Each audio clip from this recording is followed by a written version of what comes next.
Here we are in the Great White North. You'd think that up here, conditions would be pretty tough. Don't worry, you still got your Timmies.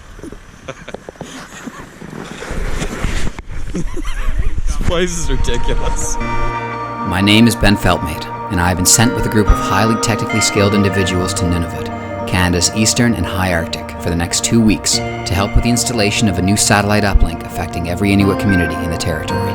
In short, we're bringing the internet to the Arctic.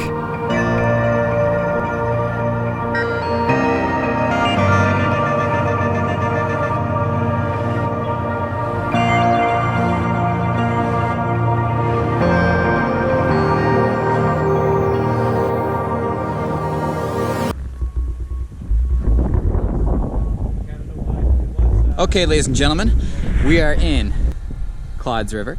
It's absolutely gorgeous up around here. Kind of same idea as Iqaluit with the stilted houses, but everything's a lot smaller. Down over there, I think, is the Northern, which is like their superstore and hardware store all mixed into one. And then a little bit farther from that is the hotel we're staying in. And it's absolutely gorgeous around here. It's the morning. It's been the morning for the last couple of hours because the light just slowly goes up. Anyway, it's gorgeous. It's tundra. It's all the recording I can do right now because my hand is so cold. Okay, bye. With the work done in Cloud River, it's a good time to talk about some of the differences up here in the Arctic compared to the south. First of all, the buildings are all on stilts. This is because the ground they're built on has a layer of permafrost about 8 to 12 feet underneath it. If the bottoms of the houses were directly on the ground, they'd heat up the earth, melt the permafrost, turn their solid ice foundation into water, and collapse. Hence, stilts everywhere you go. Second of all, there's no roads connecting any of the communities to the rest of the world, so everything you see here was brought in by boat once or twice a year, or a plane, or it was already part of the land. The population of Nunavut is over 80% Inuit, so it only makes sense that Inuktitut, the Inuit language, is an official language with French and English. Nunavut is the only trilingual province or territory in all of Canada. Lastly, while the scenery and wildlife is breathtaking, it can also be literally breathtaking and deadly. So while we worked up here, there was always a wariness of the cold and of polar bears. This is a place to be alert and wise, resourceful, and above all, resilient. Hey look, we're landing!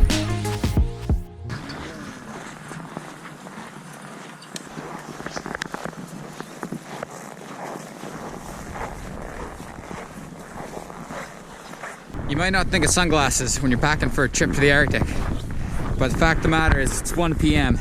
That sun's not getting any higher in the sky. You're gonna want your shades. That giant mountain range is Bylot Island. Leonardo DiCaprio went there to film a movie about climate change. Pretty cool. It's -20. Welcome to Pond Inlet.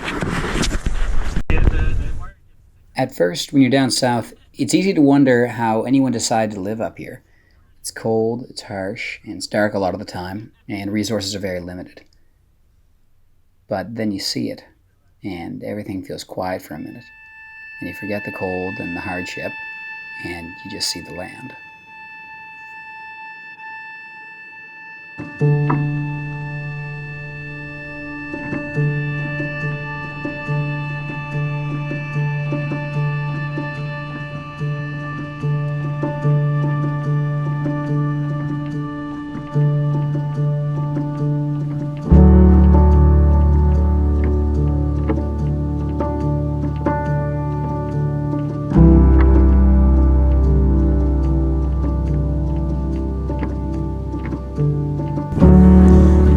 This is unbelievable.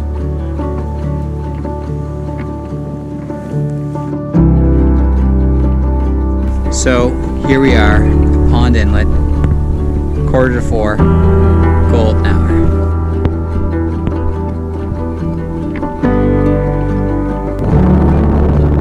Basically, we've got the community over here. That's where we're working.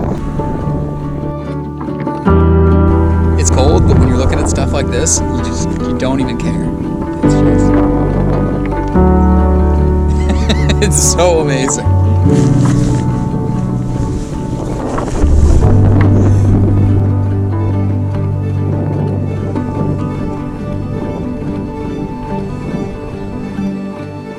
All of a sudden, you're on another planet, and the landscape goes on forever, and the mountains and the ocean and the sky are so big, but somehow the colors are even bigger, and nothing seems to be able to hold them back. Here you are, this little speck in this enormous brand new world you've never seen or imagined before, awestruck by how differently beautiful it is.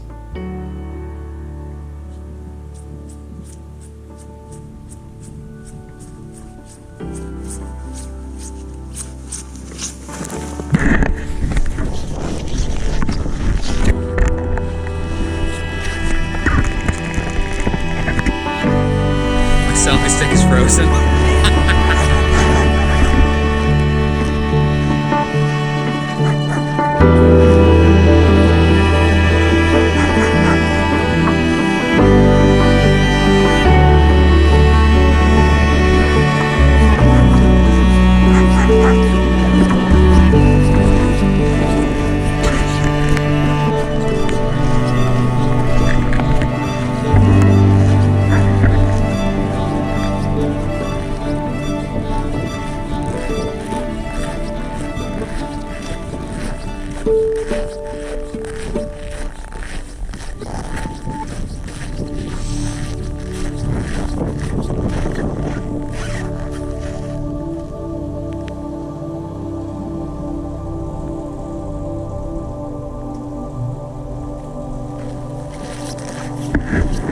How is this my job? This is the same shot that I took earlier, 2 hours later.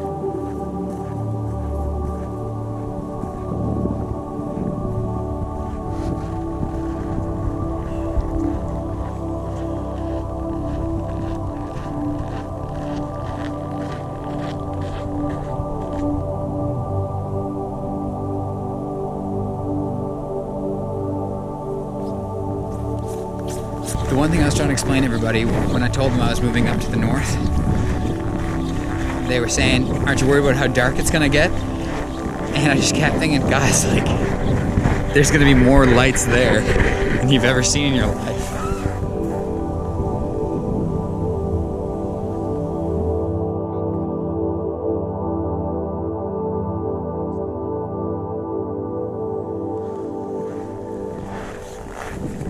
Even the moon is out.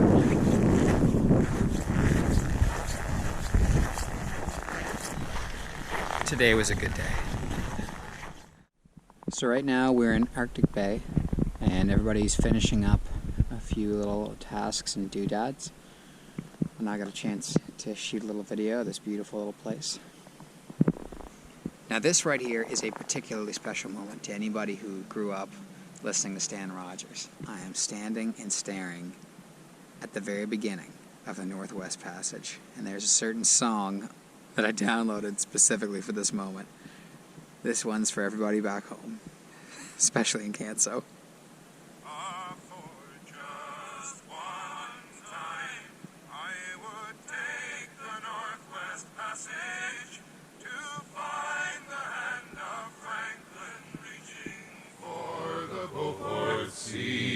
Tracing one warm line through a land so wide and savage, and make a Northwest Passage to the sea. Now that is a moment. This is one crazy